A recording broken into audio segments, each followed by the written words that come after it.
Non, mais ça m'étonne. Mais ça ne marche pas du tout, moi. Si je te dis, il faut ça. Oui, Marc. C'est vrai qu'on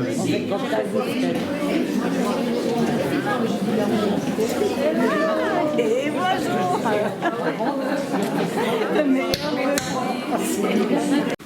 Roselyne. Bon, on n'a pas de micro, je vais être obligé. Christine. Elle arrive. Allez, cette année 2026. Santé, bonheur et belle découverte artistique pour vous et toutes vos familles. C'est aussi le moment de quoi?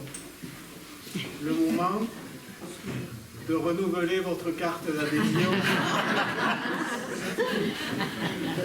Alors, vous avez, ne vous précipitez pas dans le quart d'heure qui suit, vous avez jusqu'à la fin de la semaine. Ceux qui dépasseront cette date-là paieront un tout petit peu plus cher. Alors, la carte d'adhésion ne vous donne droit à absolument rien, donc c'est quand même un sacré avantage. Par contre, une association vit avec le nombre de ses adhérents. C'est le nombre d'adhérents qui permet de revendiquer, de demander aux institutions des moyens de fonctionner. Et aujourd'hui, l'association Espace Gibert fonctionne avec 80% de subventions. Donc, aidez-nous, soutenez-nous, adhérez, ça coûte 15 €. Je vous dis la semaine prochaine, mais si vous le faites dans 15 jours, ça sera pareil. L'important, c'est que nous soyons le plus nombreux possible pour continuer à vous offrir en continu toute l'année des conférences, des concerts classiques, un festival d'été et des vernissages comme ce soir, dont la majorité sont gratuits. Et c'est quand même aujourd'hui une très très bonne chose. En parlant de programme, eh bien la semaine prochaine, vendredi 23 janvier, on est déjà fin janvier, ça va très très vite. Nous aurons une conférence déformation induite par les tremblements de terre dans les Corbières il y a 55 millions d'années, c'est-à-dire hier, présentée par Alain Martinez. Et il y en a encore en ce moment. Voilà. Donc aujourd'hui, bien, première exposition de l'année, nous recevons 5 artistes. Nous avons décidé, il y a 2 ans en arrière, d'ouvrir un maximum de possibilités aux artistes de pouvoir exposer dans le même temps d'exposition, ce qui réduit un petit peu les surfaces, mais qui donne souvent la possibilité à des jeunes ou des gens qui ont peu de tableaux pour pouvoir exposer, de pouvoir se retrouver ici et partager avec nous un moment artistique. Ce soir est un moment un petit peu particulier parce que nous recevons Roselyne Wild, hôte de ses 92 ans, qui nous a reçus, qui est ici. Et c'est une exposition. Je suis vraiment trompé, c'est pas un décalage. Aussi, alors. Est-ce qu'il y a le 29 février On fera une exposition à ce moment-là. Cette exposition rend hommage à une artiste lésignanaise pour qui l'art a toujours été indissociable à la vie. Diplômée de l'école ABC de Paris, spécialisation portrait, le 18 novembre 1960, Roselyne Wild a très tôt affirmé une vocation profonde et durable. Son parcours l'a conduit en Allemagne, où elle a développé une œuvre personnelle, riche et variée, explorant différents supports, dont certaines chopes de bière peintes, aujourd'hui exposées à l'entrée. De retour à Lézignan, elle s'est consacrée avec générosité à la transmission de son savoir. Enseignante au lycée Joseph Anglade, lycée, je dis bien lycée parce que ça s'appelait lycée à l'époque, aujourd'hui c'est le collège, ainsi qu'au lycée Jules Ferry, la Croix de Narbonne. Parallèlement, elle a animé de nombreux ateliers artistiques au sein d'associations dans les villages de Cognac, Luc, Cornaison, et plus récemment à l'association du plaisir de peindre, à l'initiative de ce moment de célébration. À 94 ans,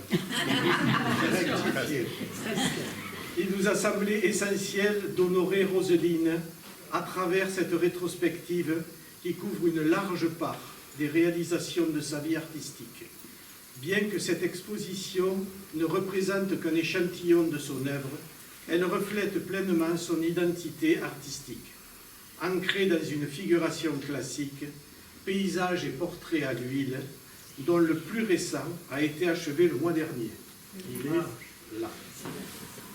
Un immense merci, Roseline, pour avoir incarné, partagé et transmis la culture artistique avec passion, constance, générosité tout au long de ces années. On peut applaudir. Ils sont à l'étage. Nous recevons Philippe Catalogne, originaire de la région parisienne, les Yvelines. Philippe a choisi de poser ses valises à Ornaison. À l'heure de la retraite, il a fait le choix précieux de se consacrer pleinement à la photographie, non pas comme une contrainte, mais comme un espace de liberté et de recherche artistique. À travers cette exposition, Philippe nous invite à franchir le seuil de maisons anciennes, à entrer dans leur intimité silencieuse. Ces images des lieux, habités par le temps, empreints de charme, de mémoire et d'histoire parfois oubliées. Chaque photographie suggère une présence, une vie passée et ouvre la porte à un imaginaire qui fait écho à nos propres souvenirs. Ici, la lumière, les matières et les détails deviennent des passeurs d'émotions. La nostalgie affleure, douce et sensible, sans jamais s'imposer. Une exposition qui touche, qui évoque et qui nous relie à l'essentiel. Merci pour ce moment suspendu.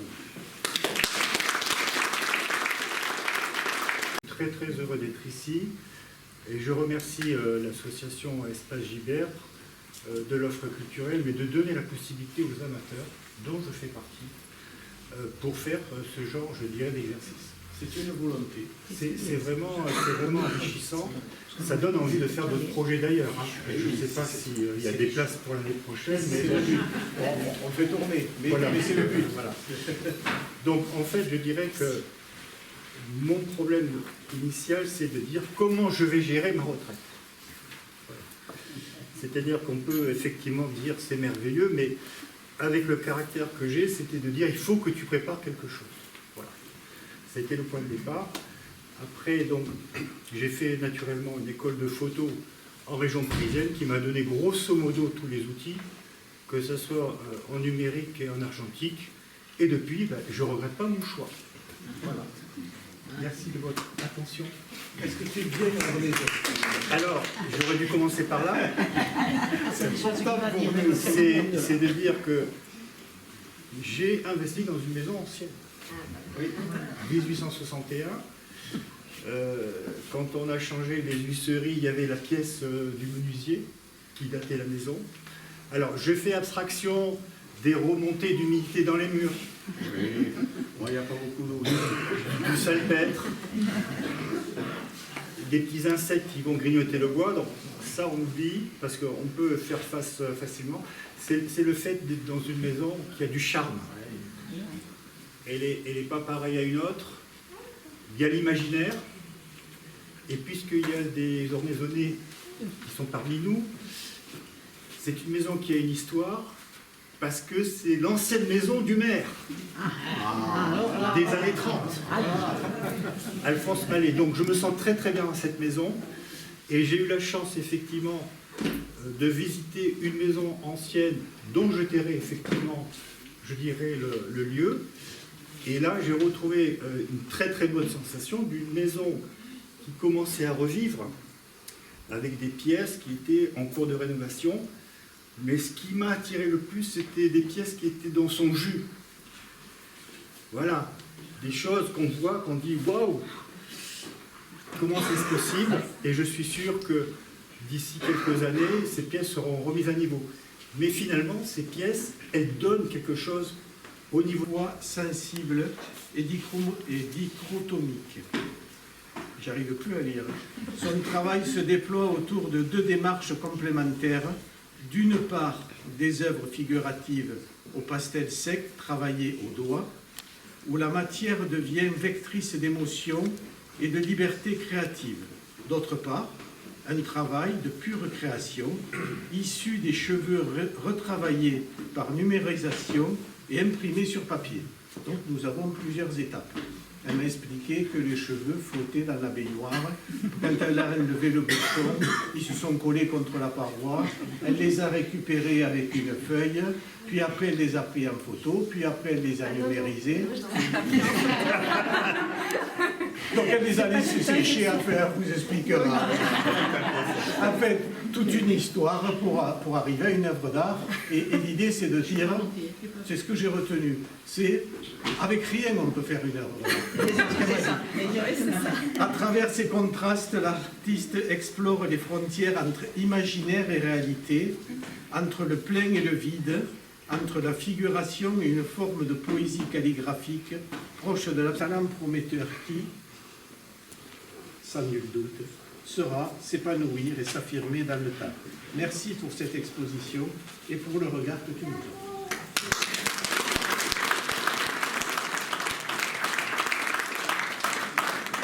Merci Alban, parce que vraiment tu es très fort pour parler des artistes, c'est super bien tourné tout ça. C'est facile parce que je suis aussi artiste.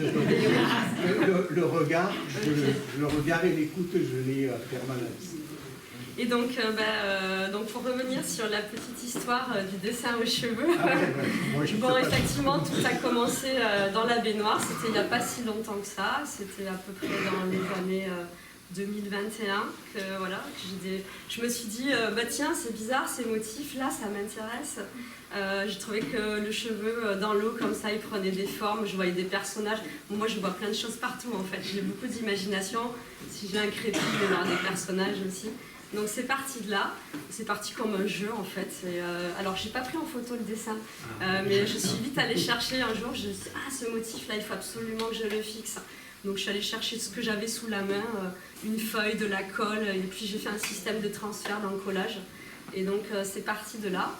Après je me suis dit ah mais il faut que je recommence, que j'aille plus loin. Donc j'ai reproduit ma salle de bain un peu comme... j'ai pris un carrelage, donc je travaille le cheveu dans l'eau pour qu'il garde cette fluidité comme ça, naturelle, ce que je trouve très beau, et cette légèreté qu'on n'aurait peut-être pas forcément facilement à la main. Enfin, il y en a qui sont très doués pour le trait, comme ça, les traits très fins. Mais moi, je pense pas. Mais par contre, avec le cheveu, bah, j'arrive à avoir cette fluidité-là. Et donc, voilà, j'aime bien cette légèreté. Ça vient un peu en contrepoint du monde d'aujourd'hui où on a du trop plein. Tout est, voilà, on veut toujours plus, toujours trop. Et donc, Yael peine depuis une vingtaine d'années. Ce qui était au départ un loisir est devenu au fil du temps une véritable passion, nourrie par la patience, la curiosité et l'envie constante d'explorer.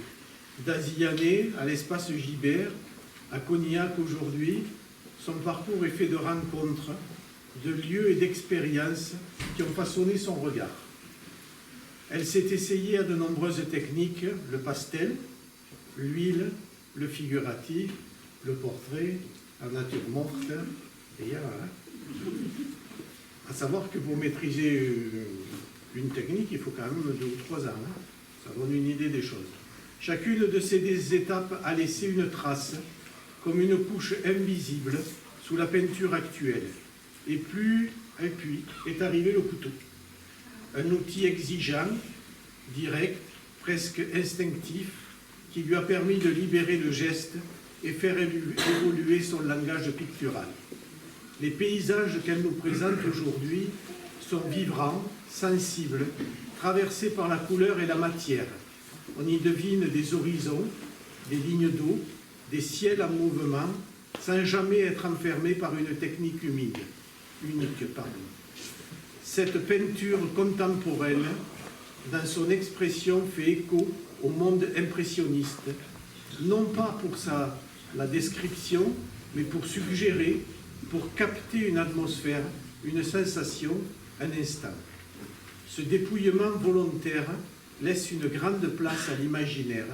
Chacun peut y projeter ses propres souvenirs, ses propres paysages intérieurs. On circule dans le tableau comme on marcherait dans un lieu familier et pourtant toujours changeant. Ce soir, je vous invite à regarder, à ressentir, à vous laisser porter par la matière, la lumière et les couleurs. Très belle exposition. Merci. M'amener jusque là. Je n'ai pas aidé à monter l'escalier. C'est-à-dire que quand j'étais infirmière, j'ai fait 20 ans d'infirmière libérale, j'ai fait 20 ans des hôpitaux. Après, j'ai fini ma carrière dans des CHRS, des foyers d'accueil d'urgence à Béziers, où j'ai vu toute la misère du monde. Et donc, quand j'ai pris ma retraite, j'avais 60 ans et demi. J'en ai 78 maintenant.